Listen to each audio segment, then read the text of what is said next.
2018, en torno de esta reflexión. Y pues, si se trata de reflexionar, preguntémonos por qué este tema, ¿no? ¿Por qué es importante la logística electoral y por qué es importante la coordinación INE-OPLE? Yo voy a tratar de delinear algunas ideas.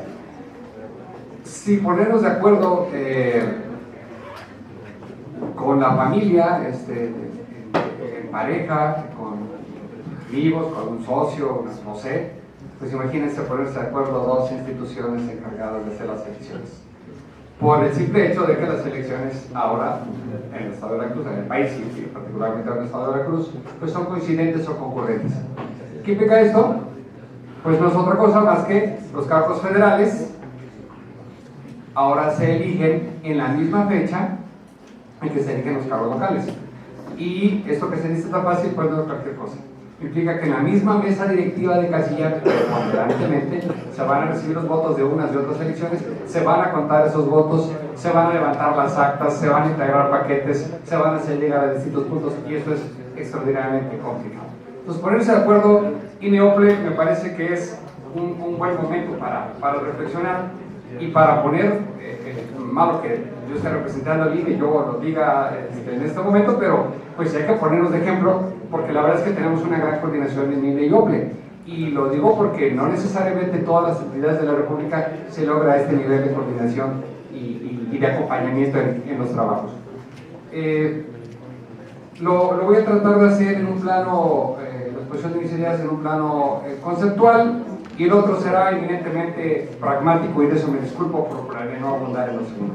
En el plano conceptual, inicialmente había pensado en partir incluso tal vez tratar de llevar un plano filosófico, pero me parece que es muy abstracto, porque pues podríamos hablar de los valores democráticos que promovemos tanto el órgano local como el INE, y a partir de ello, bueno, pues platicar de que hay acuerdo, hay tolerancia, hay diálogo, hay una serie de valores, insisto, que nos podrían justificar la buena relación, pero parece que es muy abstracto. Creo que lo ideal es dejarlo en el plano del derecho. Yo esperaré que hubiera alumnos de derecho, no estoy muy seguro, pero si es el caso, creo que el derecho es algo a lo que tenemos que apostarle desde siempre y en adelante. Vivir un Estado de Derecho nos garantiza, nos da certeza, y poco a poco nos ayuda a construir confianza como ideal. En ese sentido, yo partiría de la coordinación. Voy a invertir el orden del título de mi intervención. Primero platicaré sobre la coordinación INE-OPLE y luego un poco de la logística electoral. Respecto a la coordinación INE-OPLE, creo que hay algunos aspectos que son importantes de respetar desde el derecho. Es, por un lado, el reconocimiento mutuo a la autonomía de las partes, y aquí estaríamos hablando del federalismo, y el respeto recíproco a los ámbitos de competencia. Autonomía y competencia de las partes. Pudiera parecer, si alguien dijera, puede ser hasta redundante, quizá trataré de distinguirlo un poco. ¿A qué me refiero? El artículo 40 constitucional dice a la letra: es voluntad del pueblo mexicano constituirse en una república representativa, democrática, laica, federal, compuesta de estados libres y soberanos en todo lo concerniente a su régimen interior, pero unidos en una federación establecida según los principios de esta ley fundamental. Yo recuerdo que cuando estaba en ciernes la reforma de 2014, en la que previamente a como estamos ahora, se llegó incluso a platicar sobre la posibilidad de que no hubiera OPLES, de que se desaparecieran. Incluso es algo que está en la mesa, es algo que pudiera perfilarse en un futuro inmediato respecto de cuán conveniente es. Yo creo que algo que tiene que ponerse en materia de estudio es el federalismo. Si somos un conglomerado de estados, si somos un grupo de entidades de estados que tienen un régimen interno propio, pero que nos hemos unido en esta federación, en esta república, me parece que no puede desodallarse ni dejarse de lado esta autonomía. Bueno, esta autonomía, más allá de cómo se estudia adelante, por lo menos en el ámbito del diálogo, de la plática, del acuerdo que tenemos con el INE, el INE-OPLE, pues tiene mucho peso, porque es reconocer al otro su personalidad jurídica, su patrimonio propio y sus facultades, lo que conecta con el segundo planteamiento que hago respecto al respeto recíproco de ámbitos de competencia. Cada órgano tiene determinadas facultades establecidas, cada órgano tiene sus propias atribuciones perfectamente señaladas en el marco legal, y algunas de ellas se coordinan, se combinan, y eso nos obliga a tener una dinámica, un intercambio de trabajo constante, de comunicación frecuente y sobre todo de mucho acuerdo. Respetar al otro implica el reconocimiento de su personalidad, el reconocimiento de sus capacidades y de sus cualidades, no solo conceptualmente hablando, sino llevarlo a la realidad, que eso la verdad es que resulta demasiado complejo.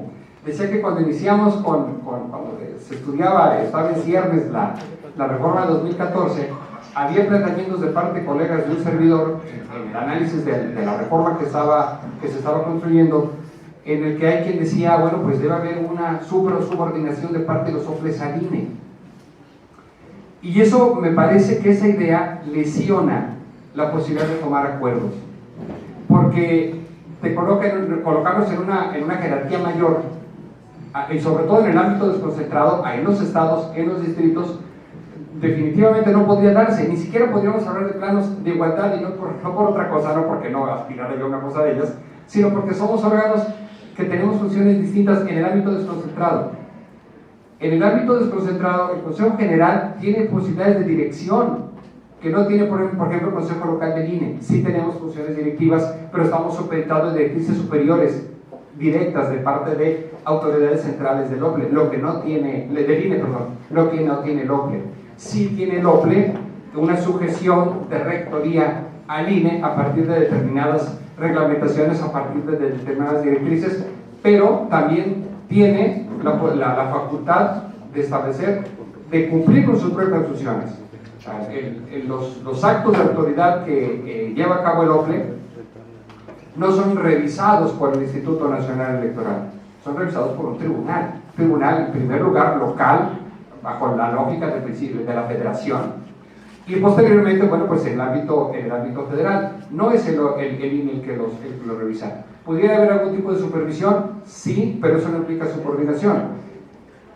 Por ejemplo, podríamos estar hablando de la delegación de la fiscalización. Si el INE decidiera delegar la fiscalización en algún OPLE, en el OPLE de Veracruz, el INE tendría la facultad de supervisar cómo se está cumpliendo con esta fiscalización, pero porque es una atribución del INE, no porque sea jefe o superior jerárquico, ni mucho menos del OPLE ni de ninguna de sus personalidades o figuras.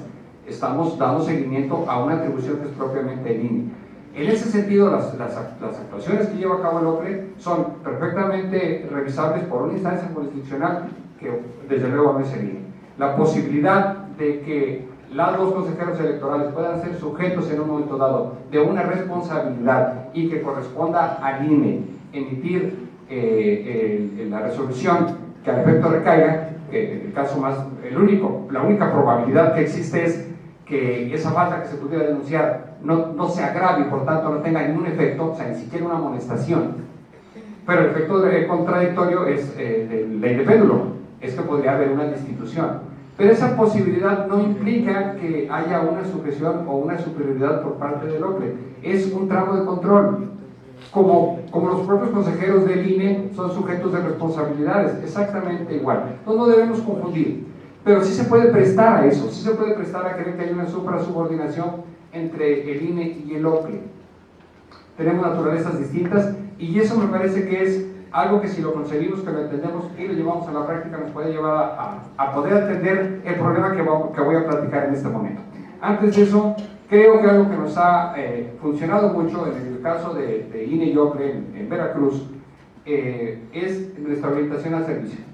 O sea, no estamos pensando en que el INE tiene que hacer lo suyo por su lado y el OPLE tiene que hacer lo suyo, a ver quién le va mejor, o a ver si le puedo poner el pie para ver que se equivoca y lo descalifico, y en fin, sino más bien estamos pensando en las y los ciudadanos a quienes nos debemos, estamos pensando en los partidos políticos, en los actores políticos a quienes tenemos que darles la posibilidad de que todo el tránsito electoral, toda la preparación, toda la ejecución en la jornada electoral, el cómputo de votos, en fin, sea claro, sea transparente, sea efectivo, en función de que haya una autoridad electa de manera como lo establece la propia Constitución, a través del voto libre, secreto, universal, directo, en fin. No podríamos estar pensando en como órganos en que cada quien hiciera la parte que le toca sin poder coadyuvar unos a otros, porque perderíamos la posibilidad de generar sinergia.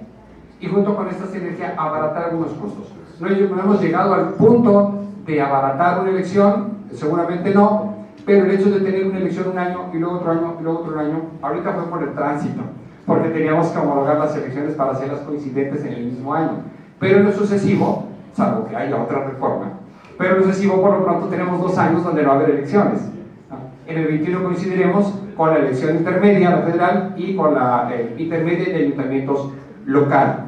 Llegará un momento que se nos desfase los ayuntamientos porque son de 4 años, bueno, eso sí nos va a pasar, no sé si lo vaya a retomar el legislador o no, porque hay un incentivo interesante para las elecciones de ayuntamientos. En tanto que son de 4 años, no pueden ser reelectos. Pero si fueran elecciones de 3 años, entonces sí podría haber elección, y eso les daría la posibilidad a un candidato de estar 6 años. De tal suerte que eso puede ser un incentivo interesante, no sé si va a pasar. Pero por lo pronto, lo cierto es que tenemos un par de años sin elecciones que nos permite hacer eventos como este, poder reflexionar y poder platicar bastante. ¿Qué implica la logística electoral? Habría tanto que decir que necesitaríamos definitivamente un diplomado. Yo soy alumno de esta casa, estoy en la maestría de Derecho Electoral, es un honor, mi segunda alma mater, y tiene la materia de Derecho Electoral, y la verdad es que no alcanza el tiempo para todo lo que se tiene que ver. Entonces voy a tratar de hacer un acercamiento a un par de temas que me parecen interesantes desde la lógica de la logística, porque eso es lo que me invitaron a platicar. Una cuestión es la preparación de la elección, la preparación de la jornada electoral, todo lo que se hace desde el mes de septiembre hasta el primer domingo de julio, o de junio, pues esta vez fue julio por un transitorio constitucional, pero elecciones en junio. Todo lo que se hace. Y uno de los rubros a los que voy a atender tantito es en el de las consecuencias postelectorales, a lo que están recurriendo los partidos políticos en aras de obtener en el ámbito jurisdiccional lo que no contribuyeron las urnas. Y no estoy descalificando ni desacreditando la vía. Qué bueno que judicializamos los asuntos y no los politizamos y nos vamos a la calle o nos vamos al grito, ¿no? Siempre esa vía, por supuesto que será la adecuada. Pero es un hecho de que se busca tratar de ganar jurisdiccionalmente algunos asuntos que parecieran virtualmente perdidos, ¿no? Pero así transita. Hubo una época del tribunal donde se le dio mucho énfasis a los errores en los votos, a aquellos detalles que pasaban en la casilla y que por quítame estas pajas se anulaba la casilla. Y la verdad es que hubo una dinámica intensa de unidades de casillas, de unidades de elección que afortunadamente está hoy en día superado, bajo el principio de darle preeminencia a los actos jurídicamente válidos, como es la emisión del voto, pues que alguna falla menor en un acta, en una fase de procedimiento, pues no nos lleve a anular una casilla. Tendría que ser de tal naturaleza grave que esto ocurra. Pero lo que ya no está pasando en las casillas, o ya no con tanta incidencia, sí está pasando ahorita posteriormente. Ahora posteriormente tenemos el ejemplo de la elección de Monterrey. Y la Sala Regional acaba de anular la elección de ayuntamientos de Monterrey por una situación eminentemente logística. ¿Por qué razón? Bueno, pues porque dice la Sala que no hubo certeza en la cadena de custodia.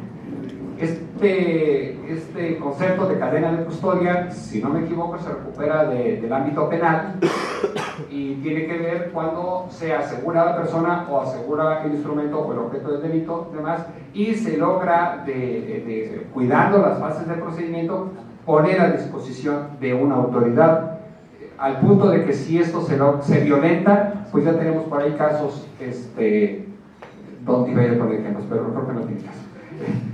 Casos donde alguien salió libre, ¿no?, en función de que no se cuidó un espacio de la cadena de custodia. Bueno, pues esto está pasando en la materia electoral. No se está cuidando la cadena de custodia, entonces se está derivando en unidades de casillas y la consecuencia más grave en una nulidad de una elección. Me parece que por eso se justifica la plática de este día, en este contexto de reflexionar del proceso de la logística electoral. Y pues tendríamos que pensar mucho qué vamos a hacer.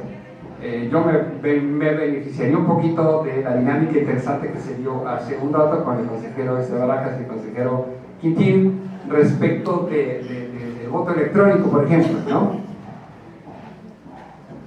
La verdad es que hay argumentos muy sólidos y muy válidos, tanto de un lado como de otro, si me dejan tomarlo como dos posturas, para efectos de reflexión, no porque haya ni mucho menos. Si a mí alguna vez me preguntaron qué opina del voto electrónico, y mi respuesta era tan simple como que el problema no es el formato, ¿no? Ya se dijo aquí en esta mesa, y se dijo muy bien, el problema está en la confianza, o mejor dicho, en la desconfianza.